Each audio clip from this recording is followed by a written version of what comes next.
اس لیے ائمہ کا امت پر بہت احسان ہے، بہت احسان. انہوں نے قرآن و سنت کو قانونی شکل دے کر ہمارے سامنے پیش کی، ورنہ قرآن و سنت سے مسائل کو مستنبط کرنا اور اپنی زندگی قرآن و سنت کے مطابق گزارنا ایک عام آدمی کے بس میں نہیں.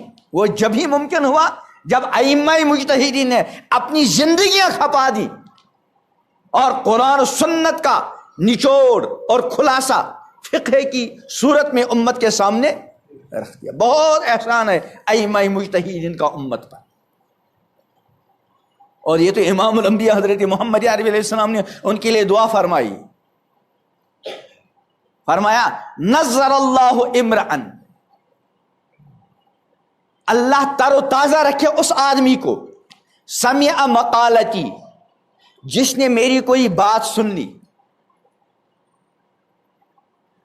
اور فأوعاها کما سمع او کما قال، اور جس طرح سنا تھا اسی طرح کیا کیا، یاد کیا اور پھر دوسروں تک پہنچا دیا. اس کے بعد کیا فرمایا، فرب مبلغ او عام سامع، فرب مبلغ او عام سامع.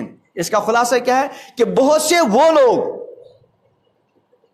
جن تک میری بات بالواسطہ پہنچی، ان نے مجھ سے خود سے نہیں سنا، مبلغ ان تک بات پہنچائی گئی، صحابہ کے ذریعے پہنچی، تابعین کے ذریعے پہنچی. فرب مبلغن، پس بہت سے وہ لوگ جن تک بات بالواسطہ پہنچی، وہ اس بات کو سمجھنے اور اس کے اندر استنباط کرنے میں بعض مرتبہ ان سے آگے ہیں جنہوں نے خود مجھ سے سنا.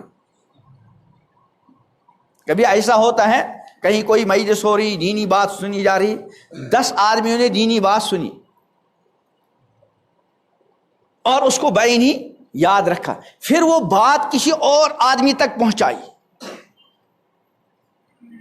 اس آدمی نے اس بات میں 10 باتیں اور سمجھی، سننے والے نے تو ایک بات سمجھی اور اس نے اس ایک بات کو بعینی محفوظ، حضور نے اس کے لیے دعا کی کہ اللہ تعالیٰ اس کو تر و تازہ رکھے. پھر اس نے یہ بات کسی اور آدمی تک پہنچا دی، اس نے اس ایک بات میں سے 10 باتیں نکالی جو سب اس بات سے تعلق رکھنے والی تھی. تو یہ ائمہ مجتہدین کی یہی شان تھی. اور اس میں سب سے اہم کارنامہ جو ہے امام اعظم ابو حنیفہ علیہ رحمہ کا ہے. اس لیے امام شافعی رحمۃ اللہ علیہ فرماتے ہیں کہ سارے لوگ فقہ میں امام اعظم کے اولاد ہیں، اہل و عیال.